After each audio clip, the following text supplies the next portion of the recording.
Hello. Welcome everybody. Man, I got a good program for you all tonight. I'm going to talk about how to pop your paintings, how to put some extra boost into your paintings so that you're getting something that you really want out of there. And so I'm going to show you a few different techniques. I'm going to do a painting from start to finish, and we will get to work here. So without further ado, I'm going to switch cameras, get over to my easel. So give me just a minute to get that going and get your questions ready. So I'll be monitoring comments as we go. And so ask questions. I'll try to answer them as I paint. See you in a second.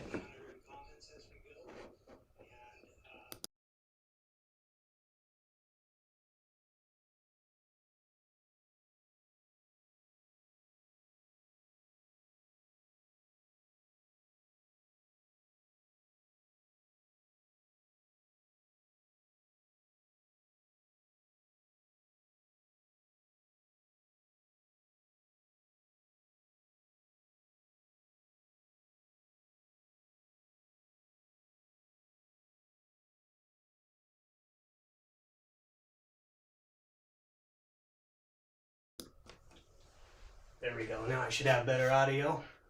Great. Okay, well, let me start here. What you see on the upper left of my screen is my standard palette, so I won't leave that up there, but you can take a look. You can come back later and pause it to get those colors. Generally working with those tonight, maybe a little more limited, but I'll talk about that in a second.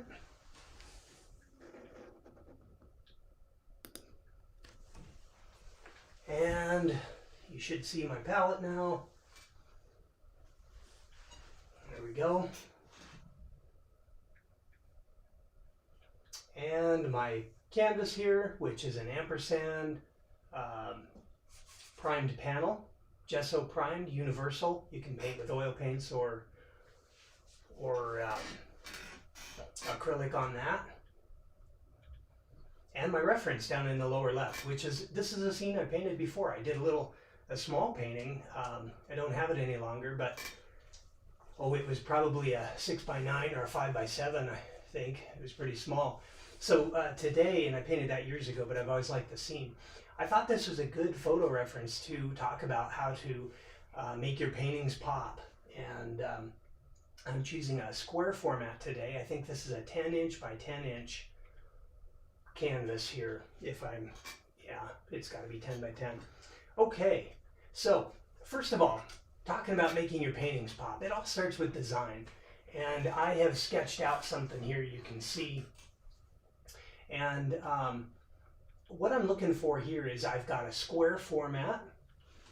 And how do I divide up this space in an interesting way? Well, if you create too much balance, too much symmetry, that's a little bit boring. So one way to make your paintings pop is really push your composition, design your shapes, set things a little off balance. There's a number of ways to do that, but you start thinking about that from your very first marks. Now what I've drawn here, and I'm just going to retrace so you kind of see my thinking. First of all, I decided I wanted a high horizon line on this. There's a lot of snow in the foreground, which could be a problem, honestly, but I think I can deal with that. And then I start thinking about the shapes, and I've got this little triangle here, and that's a negative shape where the sky is going to come through. Then this bank of trees comes over, and I'm just making a real simplified shape.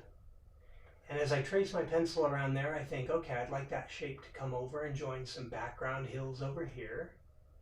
And then I've got a little tree in the reference. I'm going to put that here.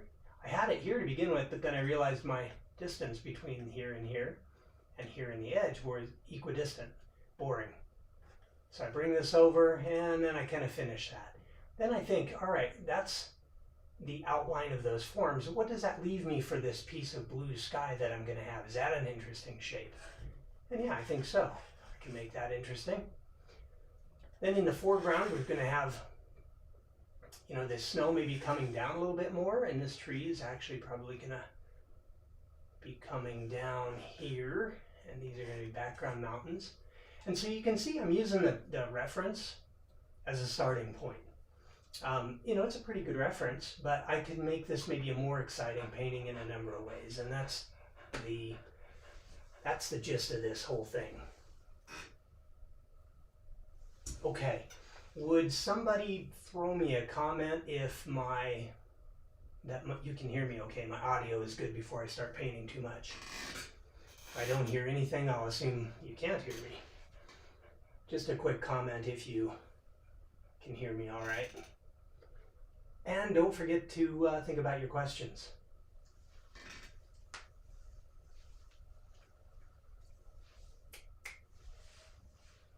Okay, I'm going to get going. I'm going to turn up my volume here a little bit.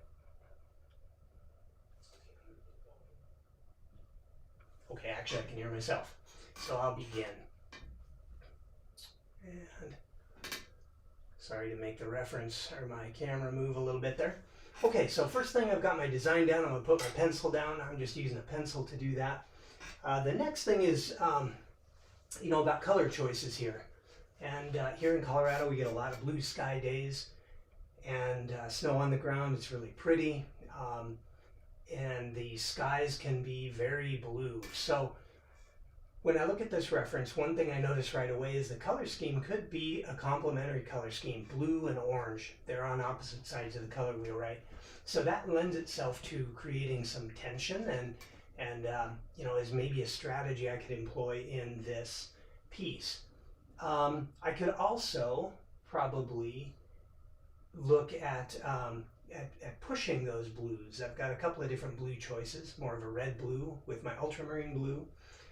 And I've got a warmer, a blue here, I shouldn't say warmer, but it's a little more to the green side, cobalt. And I even have some cerulean on my palette today, which I normally don't have because it dries a little quick for me.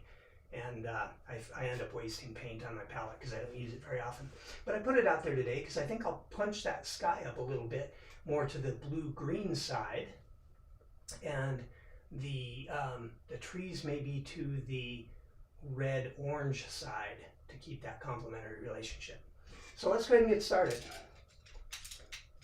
I'm going to get a pretty good sized brush using a Rosemary long flat today, a number 8. I'll start with that.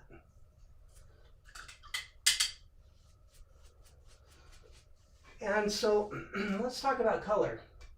One of the first things I can do here then is, I said maybe I want to have this kind of red-orange being a part of my color scheme. Well, what you see on my palette's really bright. But sometimes you can go ahead and start off with a really intense color and then try to work with that. You can knock it down and do various things to deal with that. But it's sometimes harder to boost the color back up later in a painting than it is to just get something down to begin with and that's really chromatic, I'll say. And if you start from that, then it's easier to knock that back than trying to put it in later if you weren't going chromatic enough. So I'm going to add, I'm going to put some of this in. If you remember last week's broadcast, I was painting on this same substrate, these ampersand boards, and mentioned that what I like about them is the paint absorbs into that gesso that's on them very quickly here, and it'll stain it. And so I can just scrub this in very thinly, and that's going to basically sit on that canvas and not really go anywhere, which is great. Now my reference has this lovely little kind of ochre yellow tree here, and I don't want it to be too perfect, so I'm going to mess with that shape a little bit. It's going to be talking with this shape over here. But you can see, wow, I've really put some high chroma colors down to start. And that might be scary to some of you. Some of you paint all the time, and maybe that's not so scary. But it can be scary. And I find myself when I'm painting plein air, you can become a real slave to what you're seeing out there, which is great. You can learn a lot doing that. But sometimes it's better, especially in maybe a drab winter day, to maybe put a pop of color in there to start. get going with that, and you know, work from there so that you know, hey, I really want to have a little bit of this color popping through. Now notice I did not tone my entire canvas here. In a snow scene with really pure colors, if I toned the whole thing, I tend to be combating that tone the rest of the painting by laying other paints over it. I don't feel the need to do that today, but really what I'm doing is selectively toning the canvas, these big shapes in the colors that I am kind of looking for here. So I'm going to go ahead and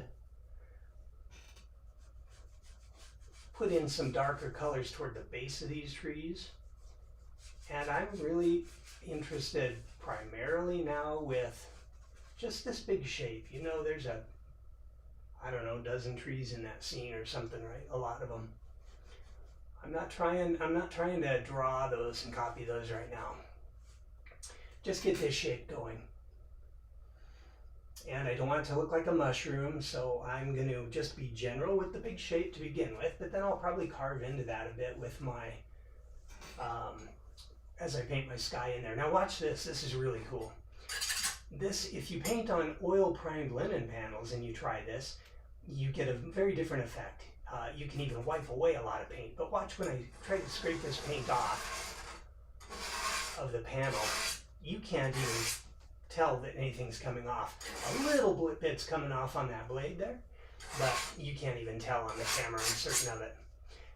Likewise, if I scrape into it, I can get some cool effects as well. This is great. This is really a case about, you know, understanding the properties of the materials you're using and use them to your advantage. So I chose this substrate today because I want to be able to dig back into this. So if I put another layer of paint over the top, I can scratch back through and pull back and get to this original high chroma color fairly easy. And I know I want some of that color in there. As I cover it up, I'll pull some of it back out. Some of the areas of high chroma I won't touch probably, but I've got a lot of options here that I don't on a slicker surface. Now watch here as well. When I take a paper towel and I wipe this off, I can pull more of that off, but it's still stained quite a bit. So I like that kind of a stained glass effect that I'm getting when I wipe this yellow down here, which is something I really would like that yellow tree to glow quite a bit. So I wipe that out with my paper towel and here we go. Okay. Kat, I see your comments now. They were down lower than I thought. Thank you. I gotta get my view adjusted a little bit here for my comments, but I can see them. Thanks for joining. Happy birthday. Let's see, what pigment am I adding? So far I'm just in my cadmiums. I picked up cadmium red, cadmium orange, and cad yellow medium. And then I have a little bit of whatever my dark earth is here, probably a burnt umber, I'm guessing today. That dark earth doesn't really matter. If I really want a warm dark earth, I might go more toward a burnt sienna, which is this, or even a transparent red oxide, or oxide red, TOR. But that can be a really strong color. So I just grabbed the kind of a neutral brown today. Okay, so I'm going to keep this brush. It's got these warm chromatic colors on it. I'll set that aside and get a new brush. And again, I like keeping, assigning a brush to each color family. Makes it faster to paint. I'm going to choose a really cool brush here. This is by Signet, Robert Simmons, Signet line of the Robert Simmons brushes. And this is called an Egbert. It's a size 2. And you can see here that it's got about 1.5 inches long set of bristles. Not really wide, it's only a 2 in the width of things, but it's very long. And look at how I can get so much play with those bristles. So you can make a really lyrical brush stroke with this. And I want to kind of scrub some of that stuff in the background in. So what I'm going to do here is I'm just going to go into a couple of my blues. and see about mixing up a color for this background. I don't know if I want to make those background, if I want to make that a background of trees or what. So I've got a yellow orange, and I know I'm going to have this kind of a teal greenish blue for a sky. So what would I want in the middle there? I might actually bring in a little bit of red into that. I'm just feeling my way through this right now. So I'm looking for what color temperature I want. I want it to be back in the background to push further back. It's got to be darker than the sky, but for it to sit back in space, it's also got to be you know, a little cooler in color, less yellows in it generally. So I'm just going to test this out a little bit here, and I'm squinting, and I think I might be able to even go a little bit lighter on that. You know, and I've kind of stopped even looking at my reference at this point. I'm still designing those shapes. And it's okay here, watch this. If I just dip into a couple of colors and I don't mix them too much, and I just put them on and kind of mush them around, I can get some really kind of neat brushwork here too. Put a little red on there. And that's just fun. I like being able to see the striations of paint, you know, within a brush stroke. Okay, it's kind of thick paint. Maybe I don't want that thick of paint right now, but that's okay. I'm gonna actually maybe design this shape a little bit.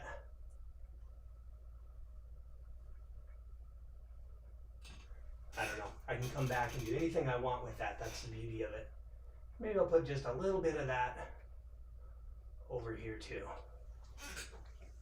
Okay. Looks pretty wild, doesn't it, so far?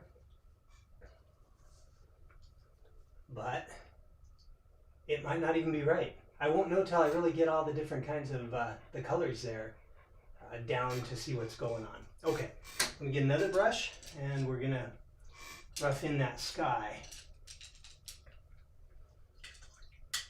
Now this is a pretty important color choice.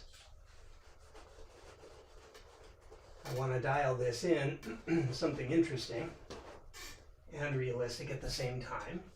But again, this is about how to make your paintings pop.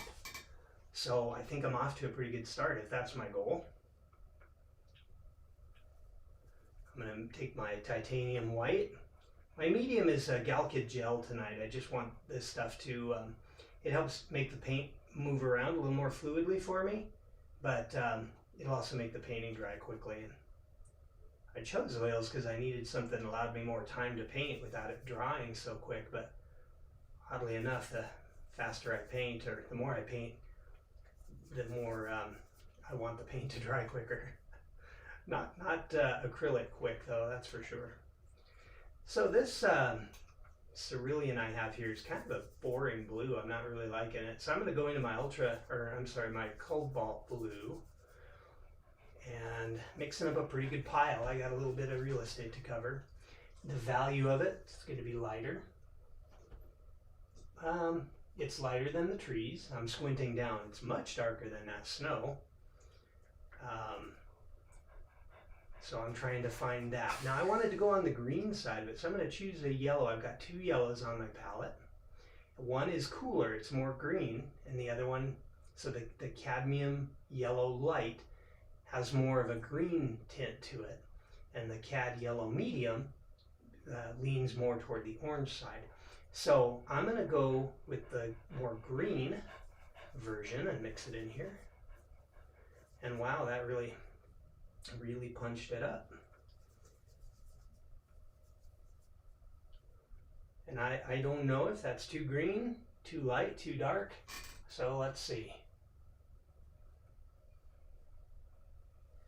Now if I squint down and I look at this color I just put down relative to these background hills or trees that I put in there, they're the same value. I can't even tell the difference. And I think it's a little too green, so I'm going to lighten it with some white, and I'm going to put a little more of the the cobalt blue in there and try to bring that to a little bit lower value and a little more on the blue side for chroma. But my problem is here, even though I'm adding quite a bit of white, I'm trying to overcome a puddle that's too dark. So I'm going to scoop up a bunch of white, move next door, and start my pile next to it with less of that dark pigment to start more of the white, and then I fix my problem much quicker, more economical way to get the value that I want. And that looks perfect. That's what I want. Okay, so again, like I've done in past weeks, I'm going to block this in pretty, I don't want to, clumsily isn't the word, but I'm getting my big shapes in here. I can figure out and change all of that and refine stuff later, but right now I want to be sure all of this works together. This is really hard to do, honestly, to make yourself just stick to the plan and get the big shapes in, and then assess what you want to do.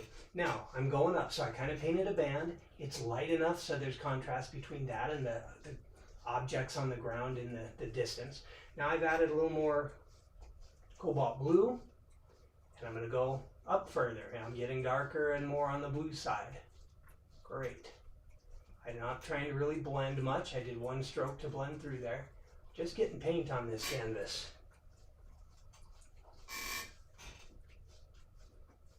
And now I'm going to kind of look at my shapes of the tree,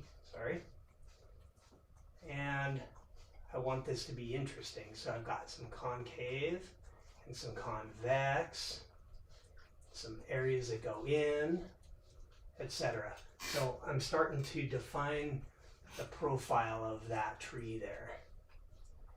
You know, it's like the human form. If you're drawing a beautiful model, and the female body has a lot more curves than the male body, but there's so many parallels to landscape in that, if the human form, you've got areas of a convex curve, a straight line, and then a concave curve. I'm not using the right terminology, but if you go to figure drawing, which I really need to do more of myself, there's such an appreciation for how the form changes like that. And I apply it in landscape. I try at least. Okay, wow, on the video this is looking very chromatic, and it is. Now I'm putting enough paint down here too. I'm thinking ahead, and just a little trick for you if you're newer to painting. When you're doing this and you're blocking in big shapes, it's important, I think, to add enough paint. Put a little more than you think you need, because later I might want to pull some of this in and put in some of my sky holes in this tree. I don't want to try and match that, maybe, even though I'll probably have a pile here, honestly. I would rather be able to, just grab a little bit on my brush from another area that I've got plenty of excess, and I can do that. Okay, makes sense so far, I hope. And I'm looking at the video online. It looks really chromatic, and it probably is about like that. But I've got this thick paint on there. I've got the, pretty much all the elements. So let's jump into the snow. I'm going to leave that brush.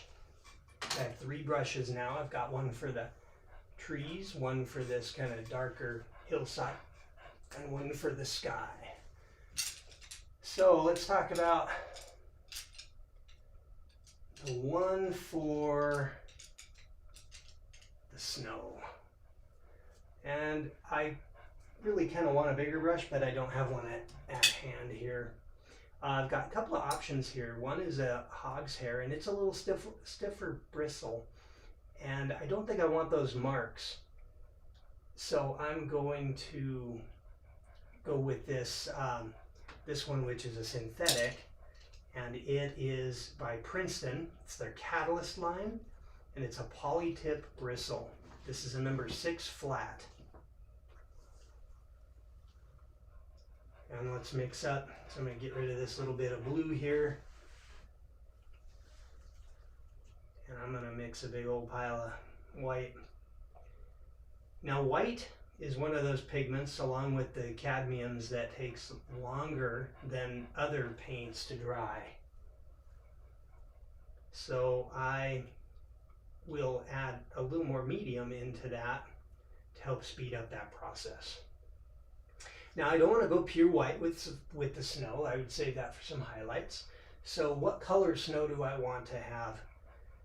And I think, you know, there's a lot of this color in the sky is going to influence that. And so I'm going to just take some of this sky color, shovel it over, and add into there. Now that snow is much, much lighter in value though, so I don't need a lot of it. But I am gonna probably go a little darker to start and add the highlights on top of it. And so I've got a decent pile there. I'm gonna actually add a little bit more so I don't run out.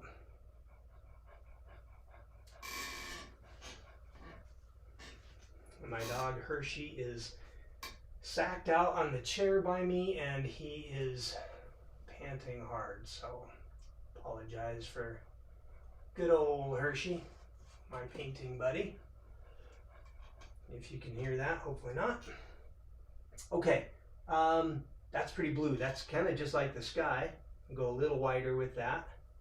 And now, so that's the question. Do I just want all blue and yellow or orange for my whole painting? Well, no, probably not. So I'm gonna vary that a little bit. Now, when I brought this over the orange, did you notice how I picked up the orange there and it contaminated?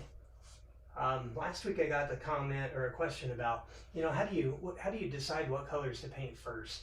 Well, you know, and so my answer was, you got to really think about if there's anything you don't want to contaminate with another color, then you would paint it first. Hi Haley, thanks for joining. Okay. So I'm just scrubbing this in, and if I don't want this to be super boring of a big flat field, I've got to change something, right? Well, I have a couple of options, and I need to think about that now. So I could go, I could transition in the value, the light and dark value, from dark to light at the top, or light at the bottom up to dark. I can go side to side with the transition in value. I can also change the color, and I can do both. And so because I want the viewer to go up into this scene, up to the crest of this hill, I'm going to go lighter up there, and I'm going to bring it down to a darker grounded color more toward the bottom. And I think what I will do there is I'm going to test some things. I'm going to try to find my way. So I'm going to get into a little bit of my alizarin. Now I've got a mixture that's way too dark, so I got to lighten that up. I need more of it anyway. But I'm going to change the feel of this color, temperature-wise. That's why I'm going, instead of the greener blue, up into my ultramarine, which is a little more on the red-blue side, and getting darker. So let's see where we're at. Wow, look at that. A big difference, and that is just fine. So I'm going to go down here to the bottom, and I'm going to get me some paint on here. Get me some paint. Don't be afraid to load it up with paint. You know, if you get too much paint, what can you do? Well, you can just use that and scrape it off.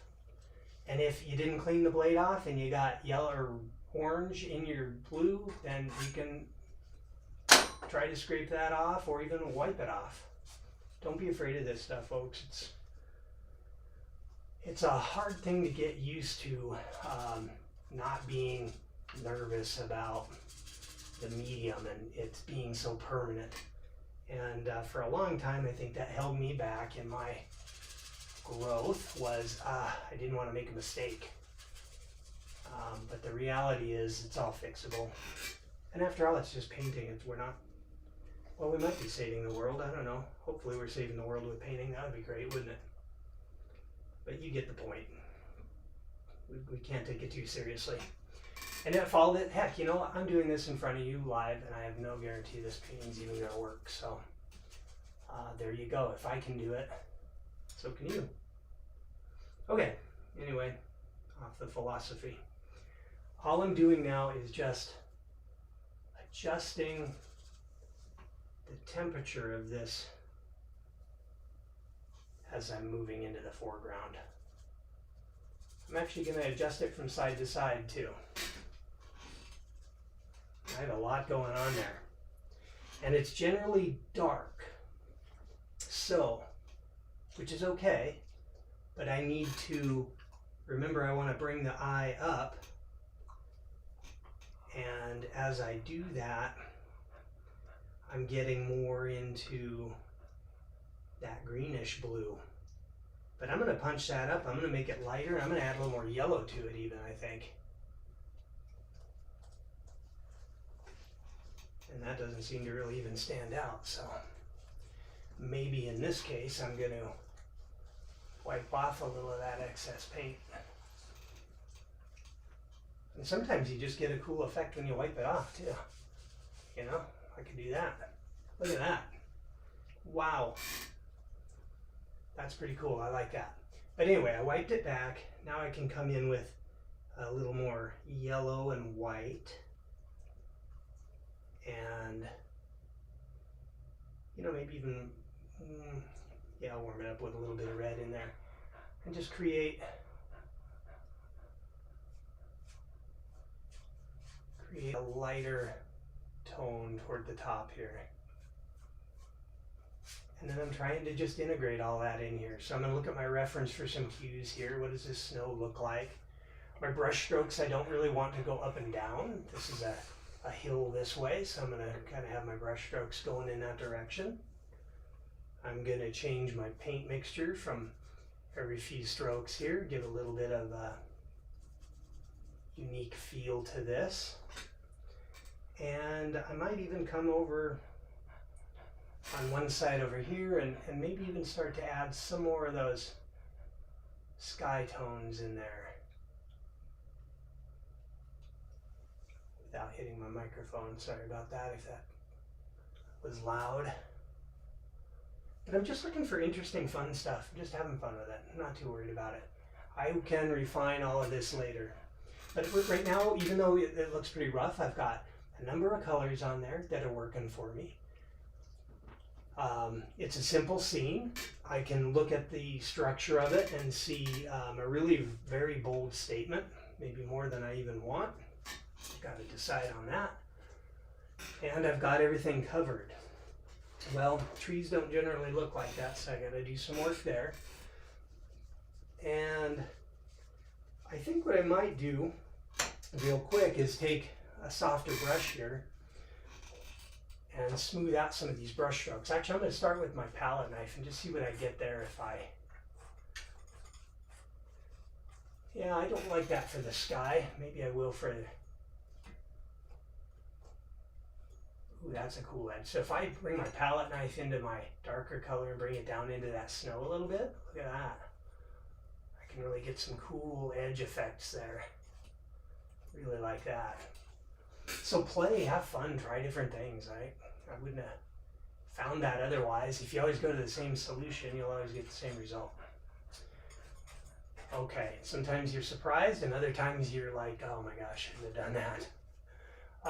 When you have two edges like this, by the way, if you like this darker and this, I don't want to do it here, but these two edges of the snow and the dark, if you go sideways on that, perpendicular to them, you can create a nice softened blended edge there, which is a cool effect.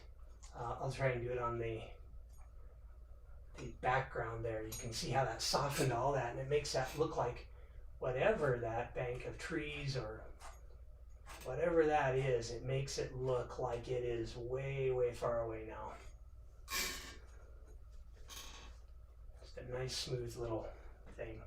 I can also come into the trees, and I picked up a little bit of that sky color, and I'll just drag some of that in. Look at that. You're thinking, wow, he just ruined it. Maybe, I don't think so. And I'm just letting some of this flow and happen. See what I get. What the heck? We'll all learn together one way or the other out of this, I guarantee it. So I'm not going to be too worried about it. Now I'm just having fun. So see, don't be afraid of this tool. Pick it up, mess with it, see what you can get. And get all sorts of texture here. I was going to use a soft brush and smooth this stuff out. But you know what? I'm liking this. This feels cool and it's given me some really interesting stuff that I probably couldn't have gotten otherwise. Awesome. Okay, now I've got a different type of texture, obviously, from the knife than I had before. Had a brush, had a knife. I could go and soften some of this. You know, I could make a soft edge here by just dragging that up. I could bring some of that down into there. All sorts of stuff. Okay, let me see. I'm not looking at questions. Cat. Oh, you can hear Hershey. And then how are you thinking about the source of light in this scene? You know, that's a really good point. I haven't given it much thought because this was pretty much a face lit scene coming. So the trees in here are being lit directly. There's not much in the way of shadow. The sun is actually over to the left a little bit, and I can tell that because in the reference you see a little bit of a cast shadow on the snow about right here from some tree off in the distance. But it's very front lit, and so I haven't given that any thought. Maybe I should have. I'm thinking more on this piece in big shapes, color shapes right now though. And as I get further in the development of the painting, then I'll need to see how much the light has a voice in you know, defining the shape of things. You can see some farmhouses in there too. So, let's see. This is about the point where it's easy to get a little bit nervous. You know, you get some stuff and all the easy stuff was kind of there and you feel like, I knew what to do, now what? And I don't know, good question. Oh, I'm just kidding. One of the things you need to do is just keep looking for something that you know you can get right. And squint. Squint down and decide, well, what do I see? What needs to actually be in this painting? Versus what doesn't. What's necessary. Lost edges, all that kind of stuff. So it can be a time right now, this stage, to where you can, you know, you can start to play, have a little bit of fun with it. So I'm going to indicate a little of my buildings here and put some of my darks in.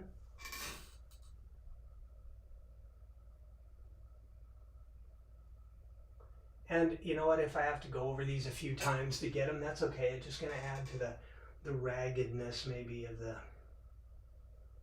this shape and the fact that these little buildings are nestled in and among these trees here. Scale is probably pretty important. Maybe I don't need to worry about that too much. I might mess these up on the left side of my painting because of the way I got my camera set up. I am a little bit of at a disadvantage being a right-handed person and etc., but that's okay. Sometimes when you do buildings, or when I do buildings, you just need little dots, dashes and dots of colors and shapes and values and kind of stuff like that to indicate things and stuff going on. And sometimes they just overdo it, etc. We'll see where that goes. Okay, looking at my reference a little bit more. So I think what I'm going to do now is try to build out those trees a little bit. And this is a good task for a hog's hair type of brush. I'm going to use a round here today. I've been using, this is a Pro Stroke from Jerry's Artorama, I think sells these. Cheapy, $3 or $4, probably 5 or 6 now with inflation, but it doesn't have to be a big expensive brush. Now, so let's look at these tree colors here. They're much darker, less chromatic. They've got some cool blues in them. And this is where I would start to think about light. And thinking about the color temperature and the value, and that's all affected by light. So on the right hand side here, and I'm not gonna go as dark as I can. I'm actually gonna add some white to these. But I'm gonna get a cooler tone, and I'm gonna go in, and that seems really dark to me right now, so I'm gonna lighten that a little bit. And I'm going to start to add some definition in here. Now this is tricky, I got to tell you. I think that, you know, I could easily just cover up all this orange. So there's a little bit of strategy involved. A lot of prayer. No, just kidding. But in all seriousness, if you put the color in, you got to decide, well, how much of it do I really want to cover up? And I kind of like the random texture that this palette knife is giving me here. So I'm going to go with that, just to add some of this, well, randomness. And in fact, when I get to this dark spot, pick up some dark paint in here and I can make some really cool shapes there. And this is a good point where you can lose faith and say, oh goodness, what have I done? But yeah, don't do that. If you're not sure what you did and you're not liking what you've done, scrape it off, keep going. Okay, so I'm using the side of this just to get some unique textures.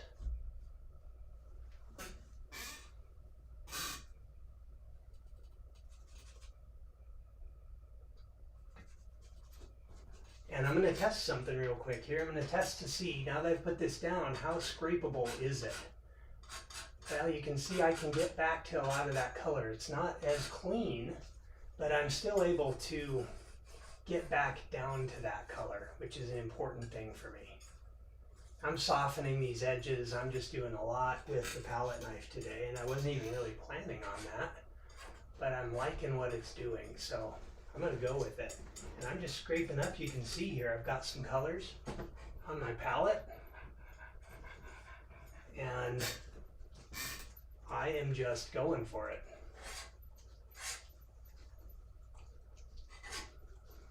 And I'm scraping some of it off. And I even just obliterated my buildings, so what about that? Wow, okay.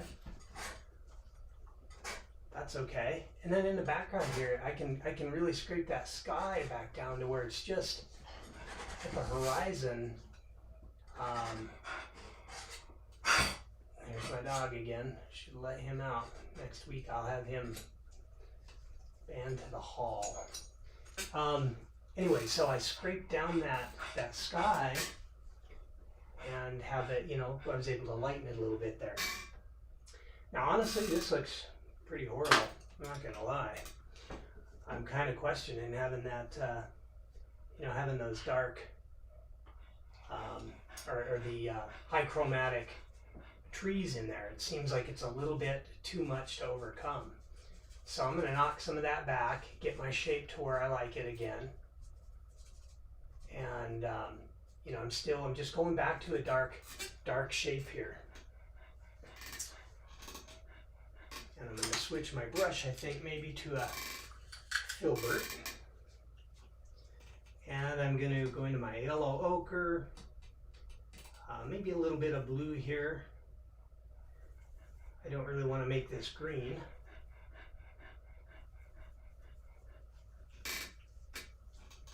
But I do want, what do I want? I want that yellow orange in there still. I'm going to put a little white in it to knock it back, make it feel a little more natural.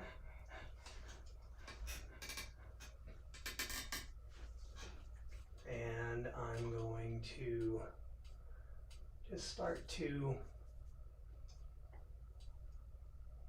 carve into some of this and show some foliage.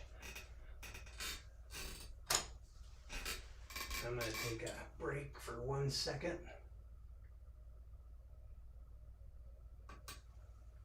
Oh, looks like my mic was on mute maybe.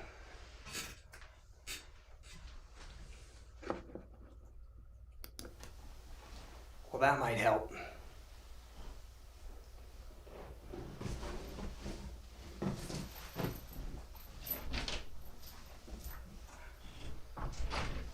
Okay, let my dog out. Hopefully that sound is better. I think I had one mic off.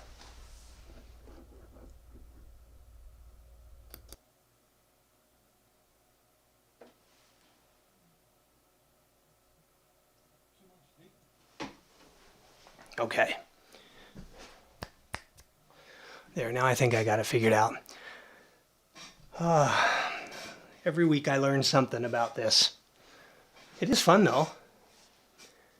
Okay, well, Daryl, you could hear me, which is good. I think it was just the microphone behind me. I gotta watch that. Getting old, you know, I gotta have some way to remember this stuff. Okay, so I'm at a point now that I'm not loving this color. And I'm not loving the tree so much. So, look at that. I can wipe it out.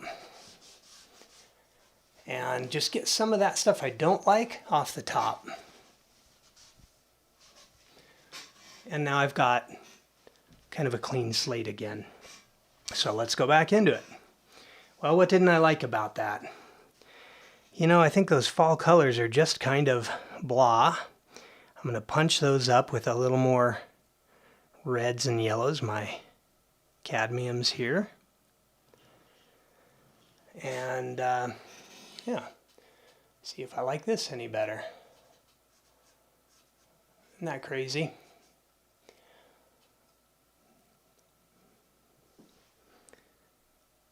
And I'm looking at my reference. I see some nice color in the foreground here. Or not the foreground, but these branches, I should say, that are more front and center.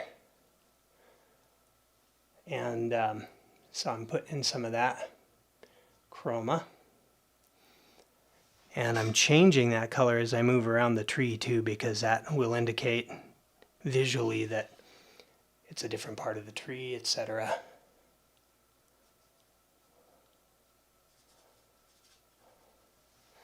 Okay.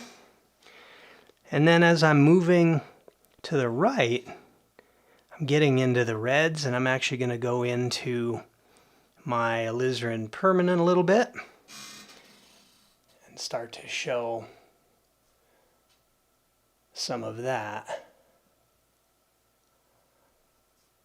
And I can start to kind of describe the form and talk about, make a little bit of a visual narrative as I'm changing the temperature of the colors here. I'm indicating that something's happening with the form's changing.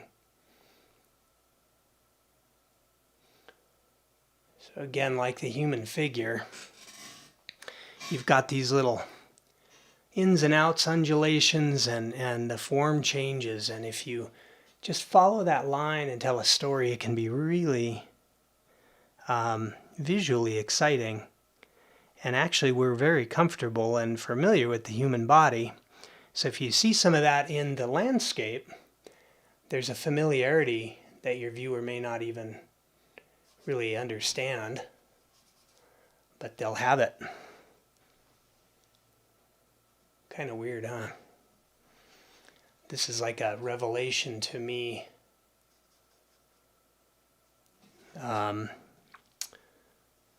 know, as of late, this past year, I would say,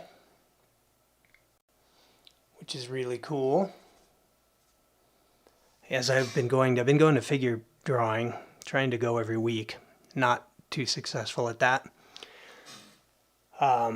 And it is hard. It's kicking my butt. I got to admit, it's not my natural thing to do. But I am so hopeful and encouraged with my progress that you know, and then I draw parallels to the landscape painting and such that are pretty amazing. I didn't really realize, for whatever it's worth.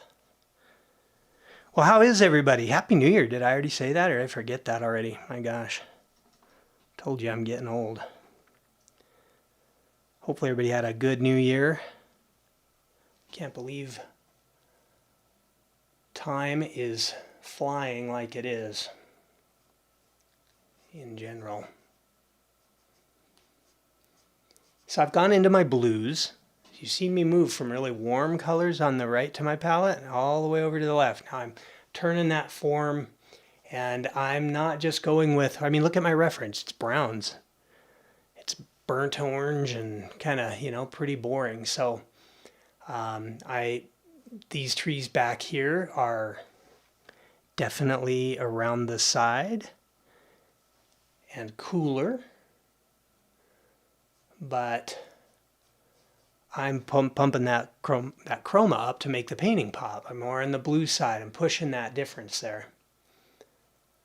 And then as you get down in the trees there, you get some of those really dark, you know, dark shapes and such. That's kind of fun. But how much of that do I want to do?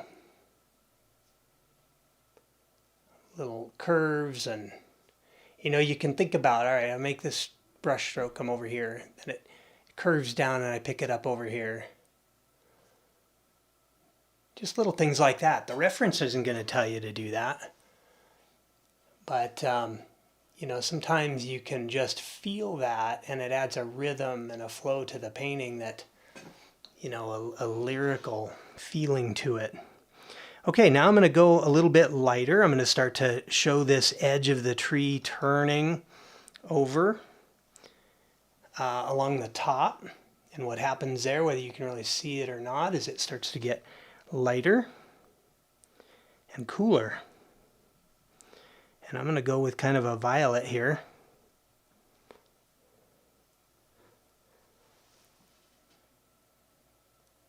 And bring some of that up here. Maybe I'll look at my reference. That could be a good idea too. And that's a little dark, maybe. Lighten that up a bit. And maybe this is a good time to bring some of those marks up into the sky and indicate, give it a little bit of a tree feel. And even some of that cool, this is really magic here. If you bring some of these cool notes into the warm notes and don't blend them in there, don't mess it up, you know, and lose that by blending, oh, you get just a wonderful atmospheric effect. Now I'm just barely mixing. Look at that pile of violet there. Barely mixing that. And, You know, I'm dragging that in here. I want these kind of shapes in the tree.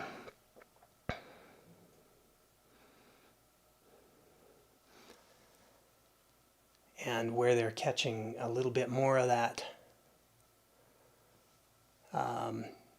well, I would call it sky shine.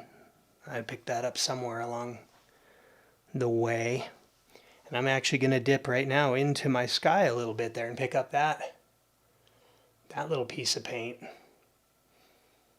and bring some of that in. Not a whole lot. I want to keep that separate.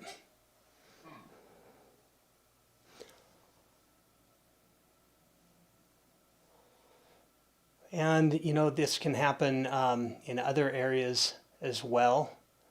Like, let's say there's a whole group of foliage in the front here. That's another clump. I could be picking up some of that. So all of these little brush strokes and different color, warm and cool notes is integrating this shape into the background. It's becoming a part of this picture. Where before I fixed that, it just didn't feel that way, right? Well, let's try something else. This is all about experimenting. We've used the knife. Now I'm going to use this fake badger hair, synthetic badger hair. It's dry and it's soft. It's clean, because if you let it dry with paint on it, then you're going to lose all of this effect. But let me see if I just soften some of my edges with this, what I get. Oh, and it's important if you do one of those strokes to soften it, that you wipe that paint off. But you can pick it up. Like, I've picked up some orange, and I'm going to bring that out and deposit some of that in the sky. You can go back and forth on that. Soften that sky a little bit there, because I really want the texture of the tree to shine through. And then as I get over here, I want to really lose the edge of this tree, soften it like it's around the corner. And I'm wiping off my brush in between. So I'm softening this. And getting kind of a cool effect there. I'm even bringing some of that into the sky. What the heck?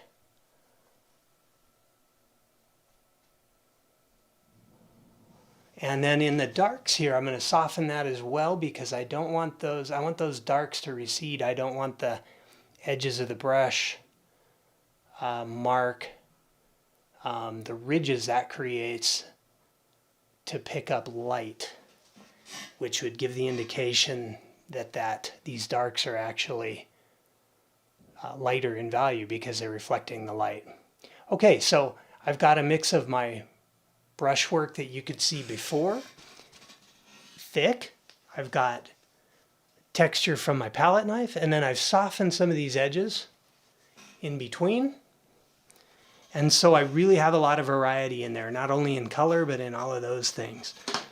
And then I can come back in, find my sky brush again. Get some more of that color going there. That's a little light. I just lightened it, didn't I? And I should have just used what I had there, but I didn't. But that's okay, because now I'll make a little bit different mixture, and that'll add to the variety of it. So now I've kind of got this ball shape. I'm going to go ahead and put in a few bold marks that kind of can carve out the shape of this tree. It's important to maybe do your homework and study trees and how these little shapes come about.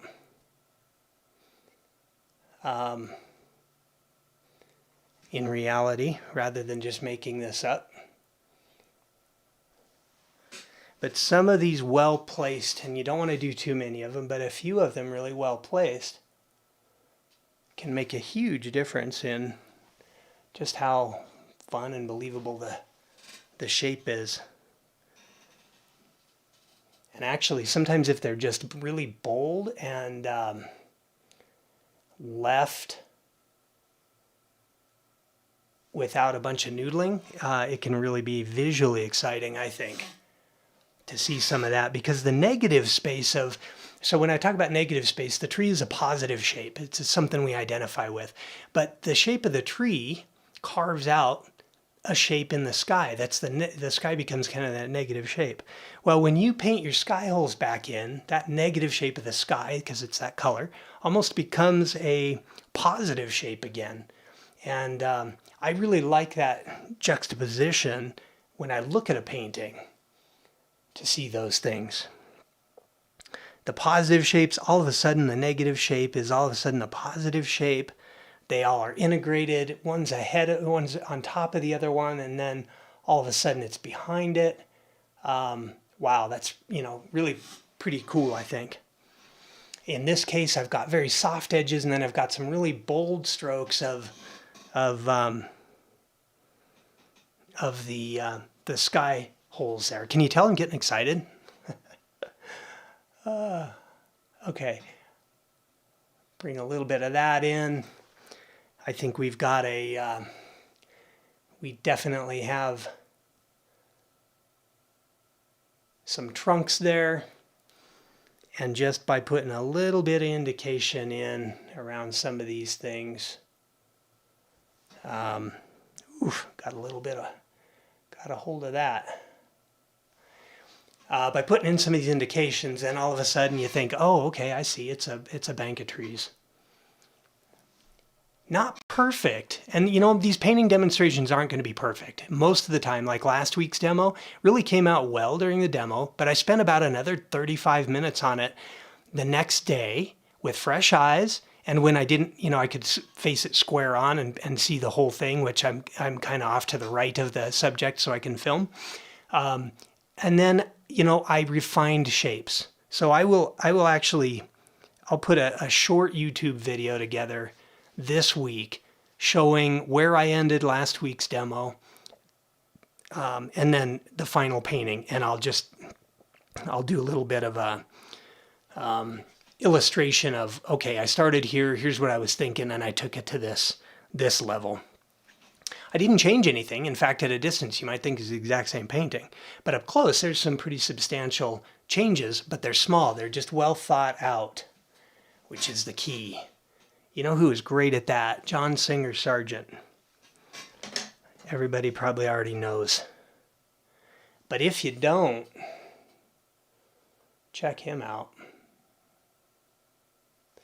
All right, so I'm going to come back in and put some building shapes in again. Whoop.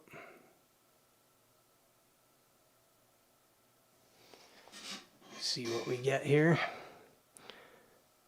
I guess some kind of a purple or a blue-white of snow on the roof of that. And it's pretty high chroma. And you can't even see the whole thing. So if you go in and you paint the whole thing, you're going to end up with something that just doesn't, it feels foreign to the landscape.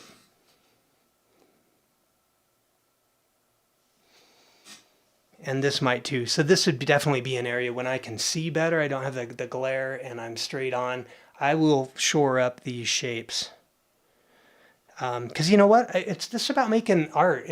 Sometimes it's not, we get caught up in, you gotta do it right the first time and be a virtuoso and whatever. And no, you gotta push yourself to do great art. But not take it too seriously either, right? That's kind of a oxymoron there, I think, but it's very important. So I'm just adding in some darker tones here for the eaves.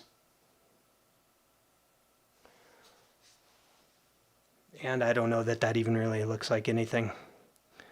Again, I'll probably fix those up a bit. But I can go in here now and I can put in some of, the darks of things. Dots and dashes and things that make you think, I wonder what that is. What is that thing? Is that a propane tank? Is that a fence post? What is it? What am I looking at? Maybe you don't care.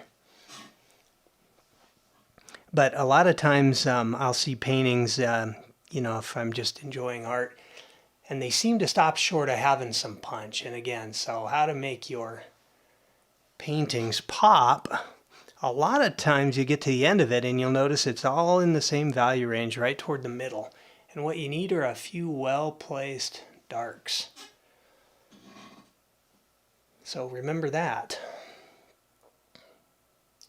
Okay. Dots, dashes, different colors.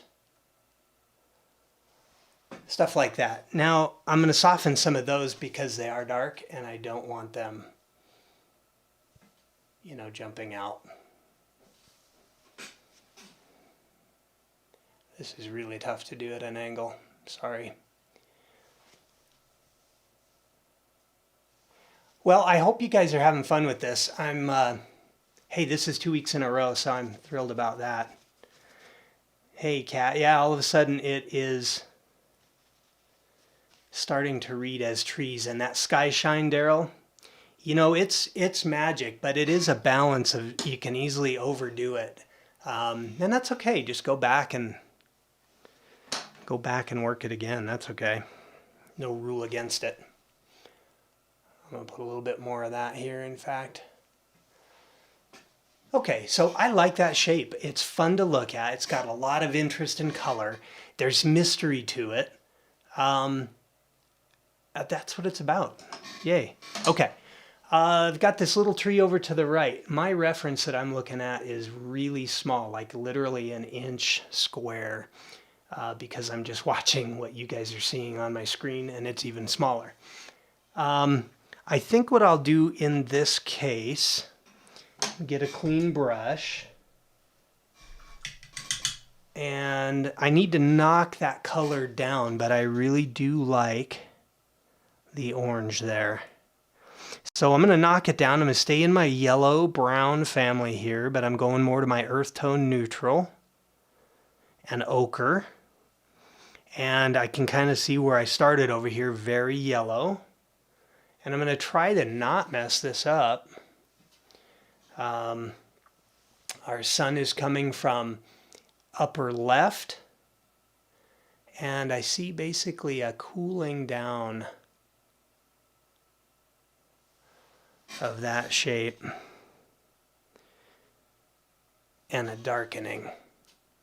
Cooling down meaning it's not this, enormous, verbose yellow just screaming for attention here, right? So I'm going to start by trying to paint very purposefully and not heavy-handed. A few strokes that might indicate what I need and get out, but it might not be enough. And now I just went dark there, and you'll notice, maybe you can see on my palette, I grabbed this violet, which is a complement to the yellow. It serves a purpose as a dark, but why not choose a dark that adds some vibration as well? Okay, I'm kind of liking that. Now I'm thinking, do I need to add any white to it? Do I need to, let's try another tool. I love this. If I never thought I'd be kind of this experimental live with people watching me. But hey, maybe that inspires you to try it too. So I took a Q-tip. Always keep some of those. And I put a little bit of mineral spirits on it. And I'm going to just see what wiping out some of that does. So maybe I can get, that's kind of cool. I don't want so much mineral spirits that, I'm causing it to drip or anything. But this is really a kind of a nice way, I like that, to cut through the paint back to the panel again. Yeah, I like that. In fact, I wonder if I do it a little bit over here, what I get. Yeah, that's kind of cool too. Now, see, I've put a light in right here. I'm pulling some of that paint off and it's making it lighter, and that's bringing that forward instead of a big flat shape, although it's got a lot of different color and edges and stuff in it. Maybe I can lighten that a little bit and have you feel that it's coming forward. Well, I can actually do two things. I'm hoping to do two things with it. I need to get a better Q-tip. 1 second. I'm hoping to do two things with it. Lighten it, brighten it, so it brings it forward to you, and add another layer of interest. But at the same time, when I make this kind of a mark, visually, I'm associating a linkage between that and this tree, because now I've kind of used the same similar technique. So I'm joining those two things together. And if I do just a little of it, which I think I just did, I'm not going to go anymore. I kind of really like that. Gets me, yeah, exciting. So I'm just kind of sitting back looking at that. And I see light in there. It gives this kind of a stained glass effect. I see a continuity. It's like there's a conversation between these shapes and that. I really like that. I'm going to leave it. So if you've taken a class from me, you've heard me say this, that I try to get to a point where I think if I'm 70% done with an area, I stop. And then I'll come back to it later if I need it, but I'll keep working on the rest of the painting. What happens always, every time, literally always, can't state that enough, is that I never have to go back and finish those things. It's never a matter of having to paint more. Because if you finish the painting and you're responding to what you have 70% done, you kind of figure out a way to complete the painting in that context. I think that's my conclusion. But I also think it prevents us from overpainting, overworking, and killing the life out of a painting. If you say, yeah, it's 80% there, but man, I could sure add a lot of detail and make that really great. That's your cue to stop. You heard it here first. Okay, so what I want to do is I want to bring, what do I got on my brush here? I want to bring a little bit of the, maybe that's too much.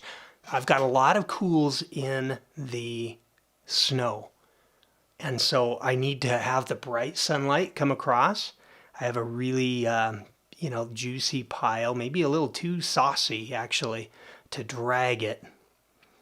But what I want to do is add a bit of a warm yellow white. It's very light in value, but it's warm. And what that's going to do is it's going to draw your eye. It's lighter and it's warmer and it's integrating with the colors in the trees. And I'm going to put that along this top. And look at that. Oh, gosh, I love that. Sometimes this is the hard part for me, to save. You build up a whole painting sometimes, and you have an idea of that crescendo that you want to employ, and you have to hold off a bit. But then it's so satisfying when you put it back in, when you actually get to that point. So I think what I'm going to do here, I'm just learning on the fly, is I'm going to bring this light forward and almost set that tree back on another little hill that's a little bit further back. I kind of like that feeling. Again, I can't see what I'm really doing here with the glare, so I'm going very perpendicular to the canvas, so I'm, depositing paint in a very striated, unplanned way. And that just adds visual interest and texture. Are you picking up on my theme? It's all about that variety, visual interest. This is where you make your paintings pop. That's where you make it pop. It's about not being a slave to your reference. be inspired by it. That's why you took the picture, right? But what can you do to make it a statement of what you really like about it? How can you play with colors, with shapes, composition? It's endless. That's what I love about this. And you know what? I can paint this same picture, or I could paint this same picture 10 different ways. And it's interesting, you might not even realize it's the same picture. Not that I'm trying to pull anything over on my audience or my collector base, but it's a way to say, what can I do to push that further? How can I grow? How can I say something different with this? That's how we get better as artists. It's jazz, live improvisation. Yeah, gosh, Kat, you make me want to know more about music. Someday you got to just teach me the basics, because I feel like I'm out of my element there. You'd be the best teacher. All right. How's this sitting with folks? Are you having fun?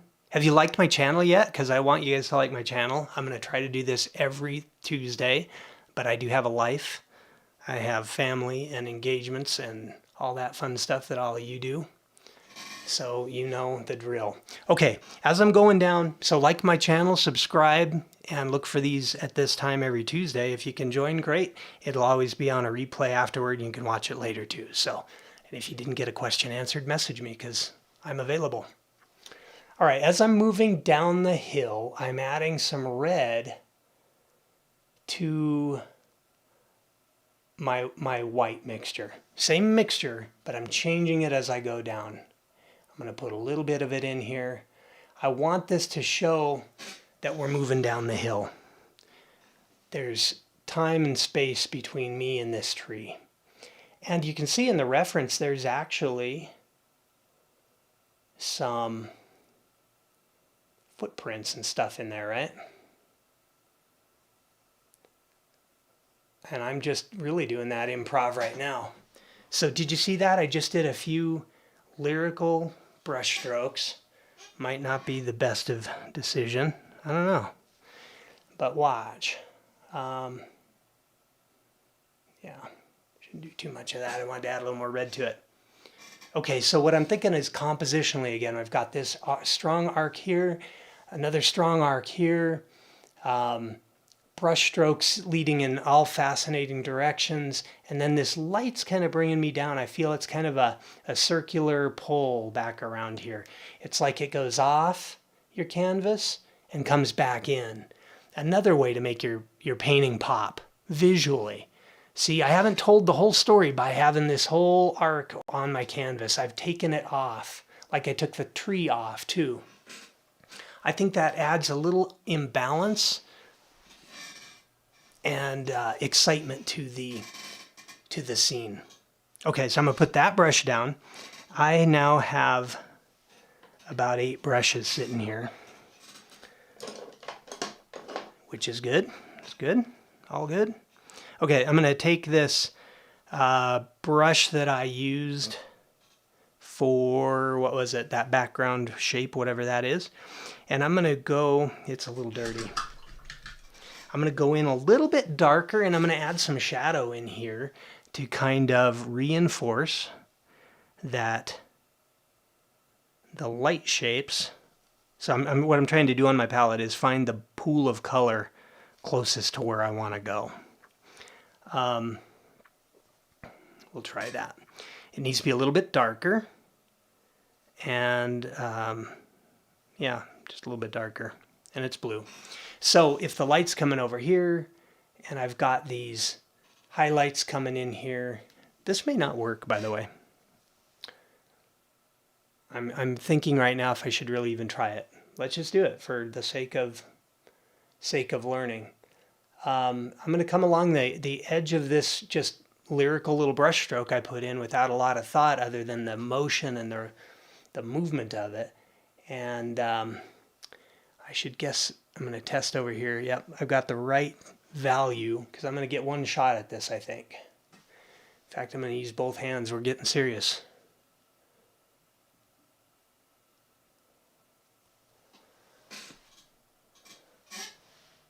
I don't know. That may not stay or not. It seems like I'm just being fancy pants there, but maybe not. I kind of liked it better, honestly, without the shadow piece in there. That's okay. But I am going to add some of those shadows. Yeah, I don't know. I'm saying one thing and I'm doing another. I apologize, but this is how you figure it out. You got to try stuff, see if it sticks. If it doesn't support what you were trying to do, then be willing to change it. I really value the mark here more than anything. I want a mark that appears fresh, and I'm not really loving that. Whoa, what happened to it? It's gone. And so I scraped most of that off. It's fine. Don't panic. I'm trying not to. I will rough that up a little bit.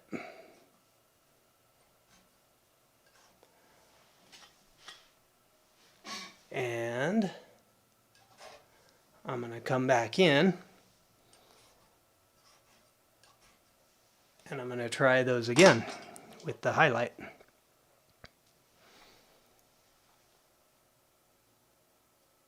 And I'm looking for interesting shapes, which now I'm thinking too much about it. Can you tell?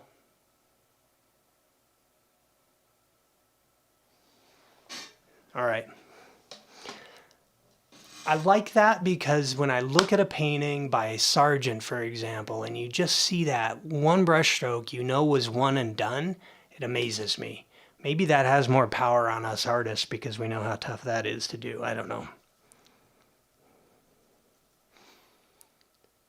Okay. So, you know what? I think that's pretty darn close. What I'm seeing right now that I did, I'm going to need to change though, is the roof line here looks like a spot where you can see through the trees and you see the horizon. So that's called a something. What's it called? Well, it's not really a tangent that you don't want, but it kind of is. So there's sometimes when you, let's see how to explain it. You know, you can have two lines that converge in a place that you really didn't want the two lines. They're not related, but they connect. They might be just basically a couple of lines. I don't have a good example off the top of my head, but you get tangents that come together that you don't really want. They don't make sense. You might have the edge of the house ending right at the the line of the horizon, and you need to break those things up. So sometimes those just happen. It's fine.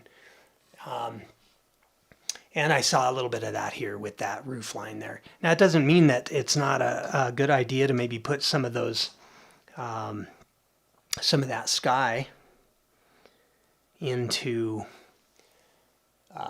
the trees a little bit. I kind of like that. So maybe that's, see what I can do here around that.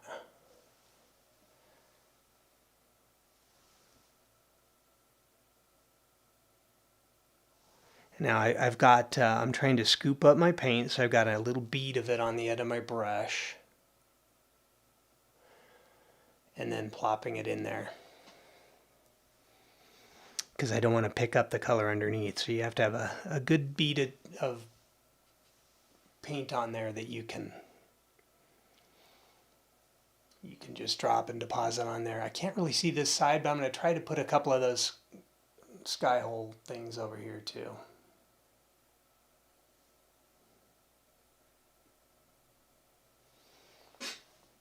Yeah, I think that looks all right. Maybe too many. I might have to take one of those out later. Okay, so what did we learn? A recap, and then we'll wrap it up here.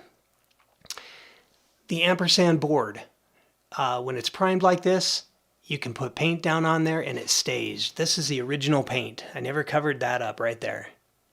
I added to it down here. I subtracted from it up there to get a highlight, but it's the original. And really that little shape, because of its chroma, carries a lot of weight. It's by itself, it's off to the side, it's not centered, it's a little bit off balance, but everything in the picture is kind of bringing you to that little star performer. You have a lot of visual interest in the bigger bank of trees, different colors, different edges, different values, and you have a pretty simple statement here between the blues and the orange, complementary color statement. And it's very abstracted. I haven't gone so far to spell everything out, and I think that helps quite a bit. So all of these things make a simple, more bold statement, adding pop to your paintings. You can use them in combination or pick and choose from them, all of that. Let me see if I got any questions to read here. Hey, thanks, Daryl. I appreciate the support. Dana, welcome. Wasn't sure what you could do with that photo, but you did come up with an interesting painting. Thank you. I appreciate that. Hey, Dana, you were asking about the reference material too. I think you saw it. For everybody on here, I will post up my reference material in the community tab of my channel. So look for that. I'll also try to get a final picture of the painting and put that up as well. That can take a little bit longer though, because when these dry, then the values don't look right until I varnish them. So I want to make sure I can get a decent picture. You can see kind of the final piece. Yeah, and we'll end there. So let me come back on screen real quick.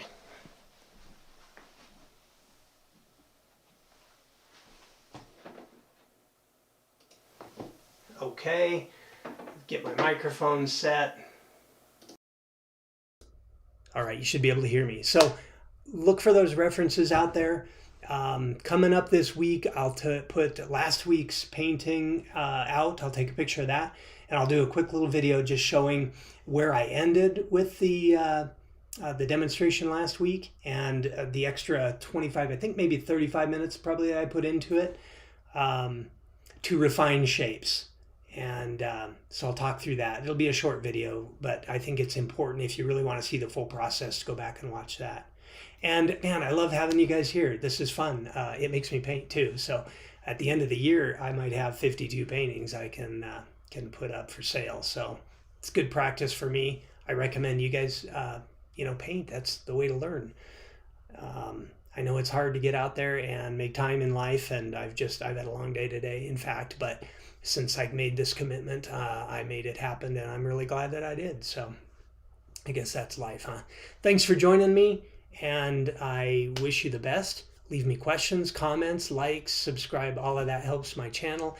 I do have a link also to the supplies I use. It's an affiliate link. So the way that works is I just have signed up with Amazon, and I said if I bring some traffic to you and somebody buys the stuff I'm recommending, they'll give me a commission. You don't pay anymore, but I get a little commission from it. It's not much. Over this past year, it was about enough to buy, not even enough to buy a cup of coffee a month. Maybe that'll be more going forward, but you don't pay more. It helps me support. It helps to support my channel and the effort here, because I'm not getting paid for this. I'm doing this for free. I benefit because I'm painting. You benefit because you're learning something maybe, and I'll learn from you undoubtedly. So thanks for being here. I wish you a good week, and let's hope I can do this again next Tuesday, 7 o'clock Mountain Time. All right, bye-bye.